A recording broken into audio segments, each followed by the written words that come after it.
Welcome. Collectively, we are the Resilience One consulting team made up of Jasmina, Aisha, Jacob, Jonathan, and Usama.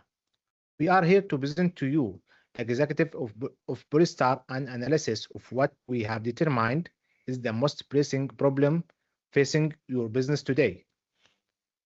How can Polystar maintain commercial resilience in the UK market through the 2029 election cycle under regulatory and political uncertainty? In summary, for Polystar to maintain commercial resilience through the 2029 election cycle, it must execute a series of what we are calling no regret strategic moves that work under all potential futures. Why Polystar has achieved rapid UK market penetration, but current sales are fragile and heavily reliant on government benefit in kind or BIK incentives.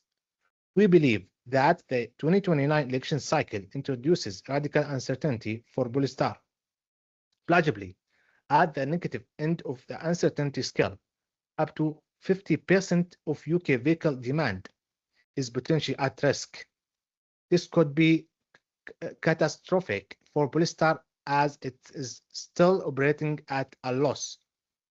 To maintain commercial resilience through the election cycle, it must execute three key moves to decouple its revenue from government policy incentives.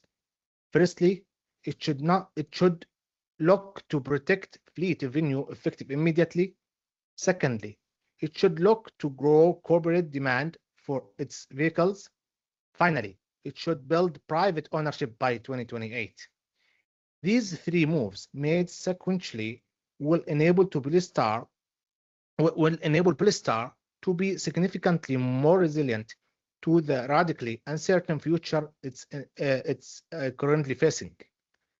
We will unpack all of this further in the coming presentation. Let's first answer the question of who Polystar is and what market they play in. Polystar is a Swedish headquartered car manufacturer focusing solely on electric vehicles, with a simple product line of only 4 vehicles, targeting the premium and luxury categories. Polystar presents itself as a challenger brand that appeals to those who value performance, quality, and sustainability.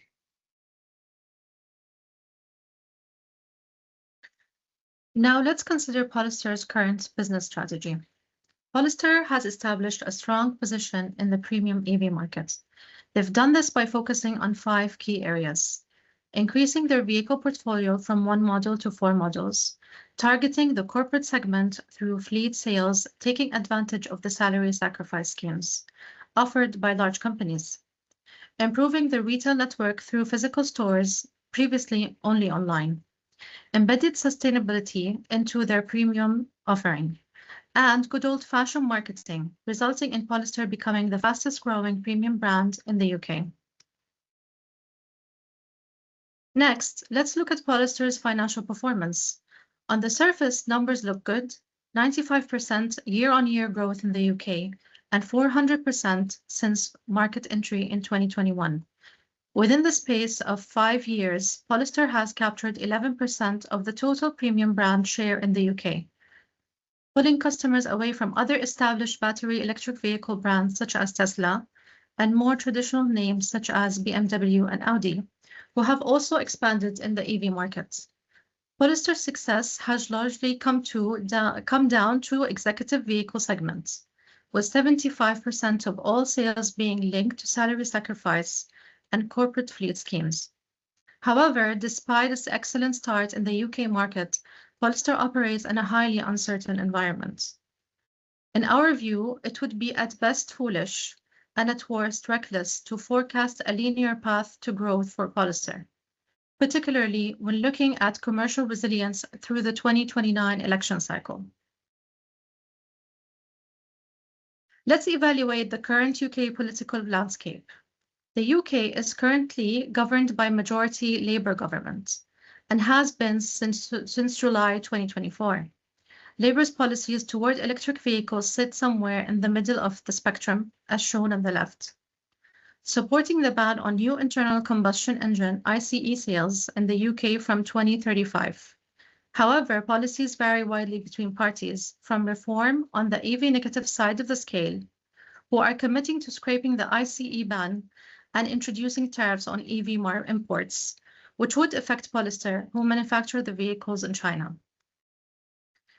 through to the Greens on the more EV positive end of the spectrum, who wish to bring forward the ICE ban to 2027 and encourage more EV as part of a wider transportation overhaul. Political polling companies such as YouGov attempt to model voter intentions through regular polling using techniques such as multi-level regression and post-stratification MRP to turn voters' intentions data into percentages. Like shown in the chart on the right, current YouGov polls put Reform UK on the Greens in the leading two positions, either of which, if they were to obtain power, would result in a clear shift of EV policy from today's Labour government. It's important that we dissect the uncertainty that Polestar is currently facing.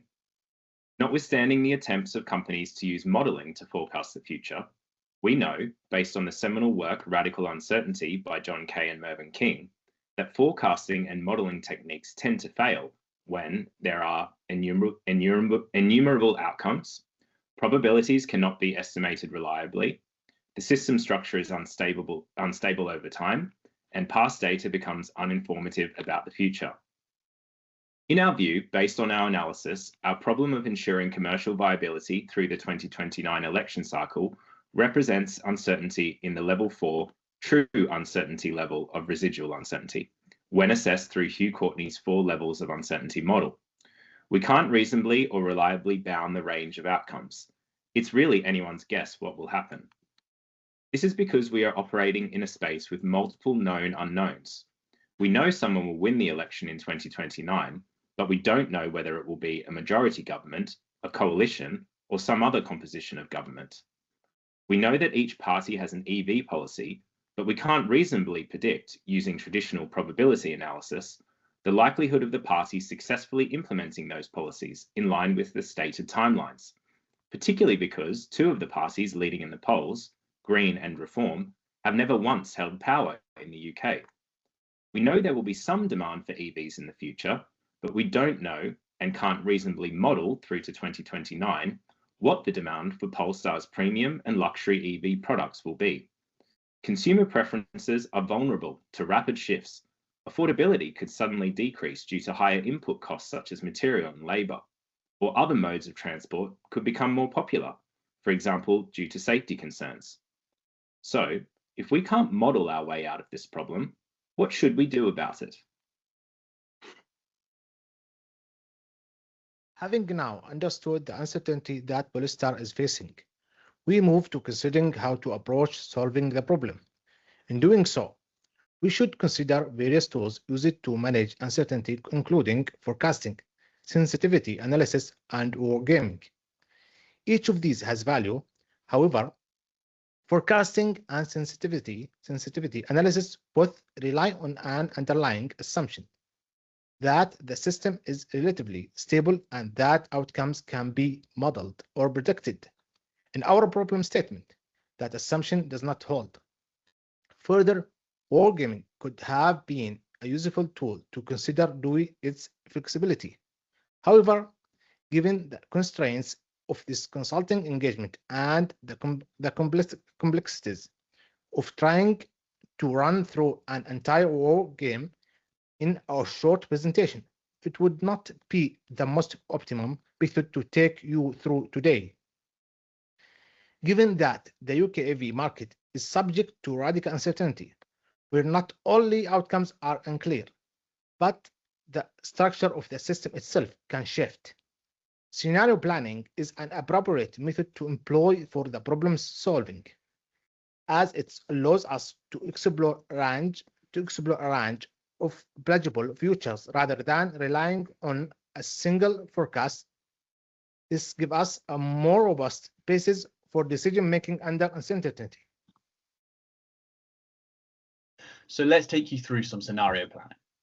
To move away from trying to predict a single outcome, we use scenario planning to explore how different futures could unfold.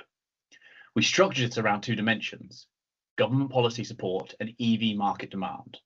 We selected these variables because policy acts as the external driver, while demand captures how the market responds to various drivers in addition to policy, allowing us to explore different outcomes without assuming a single forecast. When we talk about demand here, we're not trying to forecast it precisely. We're using it to represent realized EV adoption, so how factors like incentives, affordability, and consumer behavior translate into actual market response.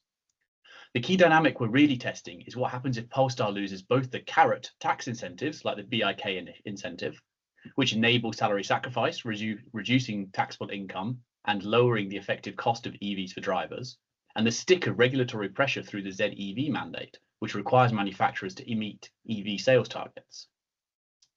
This gives us four distinct market environments. At one end, we're at full throttle. Policy support remains strong and demand is high, so the market expands rapidly off the back of organic consumer demand and aggressive regulatory policy incentives. At the other extreme, we've stalled out. We observe a severe market correction because of simultaneous removal of fiscal incentives and EV sales mandates, compounding in demand decline. The key takeaway here is that Polestar isn't facing one predictable future. It's facing a range of possible futures depending on how policy and demand forces shift leading up to and during the 2029 election cycle. So let's dive deeper into one of the scenarios to see how things might play out by talking through a potential stalled out future. In this case, we can imagine a future where Reform is in power and has introduced EV tariffs and scrapped the ICE ban. Demand uncertainty is also at an all-time low, with non-policy linked demand falling due to increasing cost of raw material and labour costs. In the event of a material reversal of EV policy in the UK by 2029, the rollback of over 15 years of consistent progressive policy would lead to a significant adjustment for a market still structurally reliant on incentives. The BIK incentive is linked to around 75% of Polestar's UK volumes, all of which are put at risk under this scenario. The ZEV mandate, which requires manufacturers to meet EV sales targets, creates a demand floor and is critical for estimating the obtainable market and the planning of future growth. Removing both not only reduces demand, it removes predictability. As a pure EV manufacturer, Polestar lacks the optionality to fall back on ICE, making it particularly vulnerable in this version of the future. This makes the impact inherently difficult to model accurately. There is no direct precedent for this level of policy reversal. Norway provides some point of reference where demand fell about 32% in 2023 following incentive withdrawal.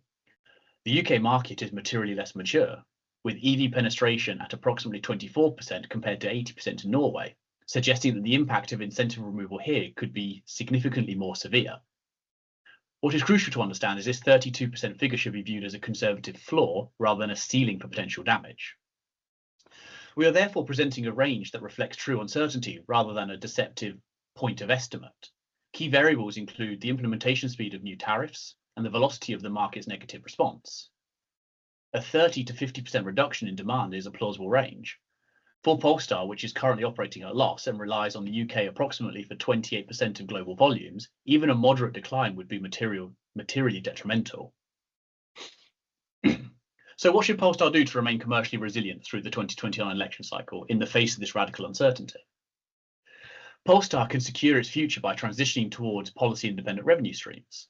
It should do this in a considered sequential way that ensures that each move is truly no regret, and that the cash cow from earlier moves can support later moves. First, we recommend that Polestar secure fleet revenue by locking in BIK-driven demand while incentives remain favourable. Second, Polestar must shift towards maximising near-term corporate demand anchored in Scope 3 disclosures. And third, we must advise that Polestar builds stability in the lead-up to the 2029 election cycle by growing its private ownership segment. Together, these actions protect revenue from policy shifts, protect against demand shifts, and create a stable foundation from which to build its commercial resilience. Collectively, these recommended strategies can be considered no-regret moves under multiple potential futures, on the basis that they serve to function as sensible coping strategies to deal with the radical uncertainty faced by Polestar. Let's now explore the tactics of each moves and how they might play out and why. Polestar should aim to maximize fleet demand through 2026 and 27, ensuring that it can cope in future scenarios where incentives may not be available. We estimate fleet renewal potential over this period at around 9,000 vehicles, assuming 3 years renewal cycle, based on 60% brand loyalty in the UK market, and a strong preference for EVs among owners. 95% of will not switch back to ICE. During this period, it's imperative for Polestar to capture incremental demand, as ZEV mandates are set to reach 38% by 2027, up from 28% in 2025. Polestar has also an opportunity to capture the corporate car market, whose demand lies in Scope 3 disclosures. Its advantage is exemplary carbon footprint data, spanning the full product lifecycle. To hedge against a potential drop in demand resulting from policy changes after 2029, Polestar should consider targeting EU-headquartered companies with significant presence in the UK, as they must remain compliant with CSRD Scope 3 requirements. Additionally, it should target UK-headquartered companies with voluntary disclosures, which are likely to continue on the green path regardless of regulatory obligations. These green path companies provide a distinct source of demand, driven by sustainability and independent of policy. This could prove highly attractive to Polestar's commercial resilience through the election cycle. Finally, Polestar must focus on building strong private demand by 2028. We believe this is the most sustainable path to supporting long-term growth. Polestar currently operates from 14 showrooms, up from 9 in 2024, with an additional 5 to be completed in 2026, effectively doubling the retail network within 2 years. This creates a strong platform for growth in private sales. Showrooms play a central role in showcasing award-winning design and encouraging test drives that highlight the user experience, ultimately building brand loyalty. We recommend that Polestar double down on this strategy before 2028, aiming to establish itself as a leading brand in the premium and luxury EV segments, where demand is likely to be less sensitive to policy shifts and other structural demand drivers such as cost and affordability. Polestar's used car sales are also a critical driver for long-term commercial success. The 300% growth in 2025 is a strong signal to build on. A healthy secondary market supports residual values, which gives private buyers confidence, and also encourages shorter replacement cycles, supporting the demand for new vehicles. At the same time, Polestar needs to take a leading role in establishing an industry-wide battery health certification standard, as concerns about battery lifespan remain a key barrier to EV adoption in the UK.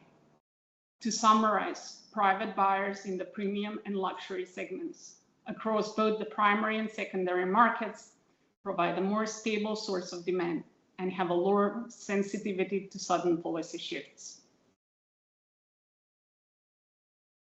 Looking ahead, securing Polestar's post-election commercial viability demands strategic moves that work under multiple future scenarios. There is a clear financial imperative to begin the work immediately, with uncertainty increasing post-2027, particularly with respect to the change in BIK rates. The sequential nature of these moves will provide the revenue bridge to secure liquidity for survival post-2029. Therefore, it is critical to have finalised implementation of all strategies by 2028, particularly given the capital constraints currently faced by Polestar due to operating at a loss since inception. As the executives of Polestar, you should now be moving towards decoupling the business's growth and long-term resilience from government policy and other segments that are highly sensitive to traditional structural demand drivers, leaning into the premium and luxury segment, as previously discussed. You may find that communicating these strategies to your team is challenging. You may be asked to provide percentages, probabilities, and forecasts. Faced with this challenge, we recommend that you use stories and analogies, such as the Norwegian case, and memorable phrases for the scenario names, like the ones we proposed earlier, to make the message land more effectively with your stakeholders, both internal and external. The future of Polestar is now in your hands. Thank you.